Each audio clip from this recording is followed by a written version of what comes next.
Magbe-bake tayo ng lasagna. Bali, magre-ready lang tayo ng kawali, mantika, tapos white onion. Haluin lang, saglit lang maluto yan. Lagyan natin ang ating bawang.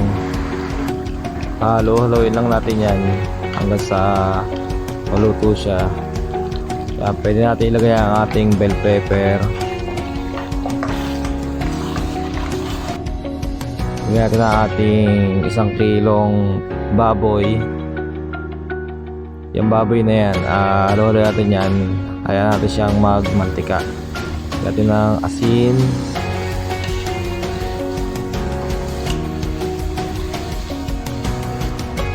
Tapos ang ating paminta. Ayan, palilitawin natin yung kanyang mantika. Ayan, takpan natin.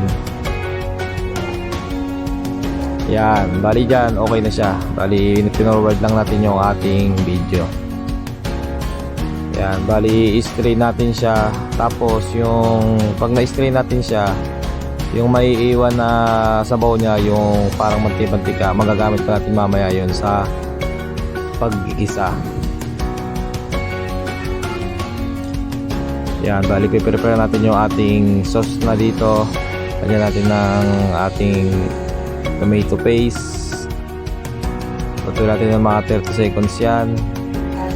After nya, nalagyan natin ng tomato sauce, 500 grams. Tapos lagyan natin ng asukal. White sugar yung ginamit ko, kahit ano namang sugar pwedeng ilagay dyan. Tapos bali lagyan natin siya ng cheese.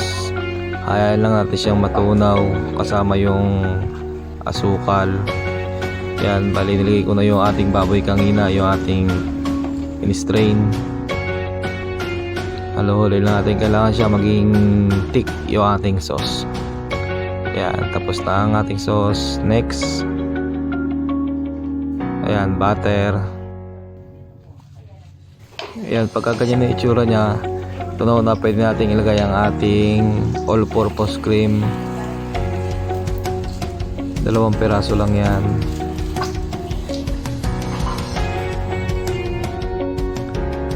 Haluin lang natin ng konti yan. Dapat maging thick din siya. Dapat lumapot siya ng malapot. So lagyan natin ng evap.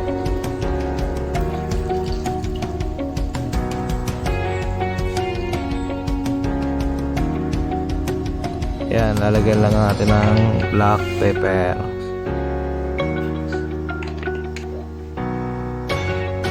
Tapos pwede natin ilagay ang ating cheese. Bali, hayaan natin siyang matunaw. Yan, mozzarella cheese. Naglagay din tayo ng mozzarella cheese. Mix lang natin yan hanggang sa matunaw siya. Tapos 1 tablespoon ng asin. Ayan, pagka ganyan ang itsura niya, pwede na siya. Luto na siya. Bali dyan, nag-prepare lang ako ng tubig. Tapos 4 tablespoon ng asin. Tsaka nagigay ako ng cooking oil. Pagka kumulo at saka natin lalagay yung pasta, yung cooking oil kaya natin nilagyan dyan para yung pasta natin ay hindi magkadikit-dikit. Itong pasta na to, yung pagkakaluto nyan, parang yung sa spaghetti, pagka ganun na yung pagkakaluto ng pasta, pwede na natin siyang gamitin. Ayan, luto na. Pwede natin i-prepare. Ang muna ko pala dyan ay ang ating baboy. In-arrange ko lang yan, yung pinakailalim niya.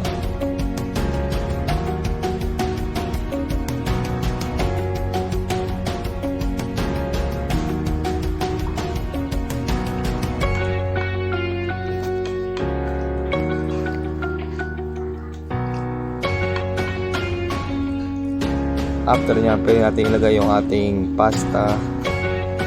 Mga 3 piraso lang ang nagamit ko dyan kasi medyo maliit yung aking pang bake. Ayan, lagay tayo ng cream.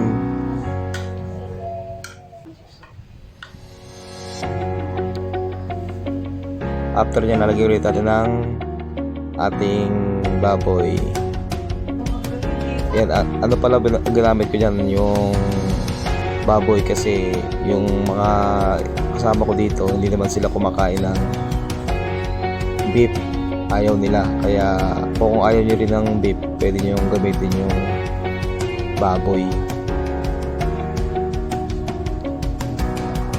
Yan, dapat yung pagkakalagay ng cream na yan, dapat lahat malagyan, pati yung mga gilid-gilid. Tapos lalagyan ulit natin yan ng pork.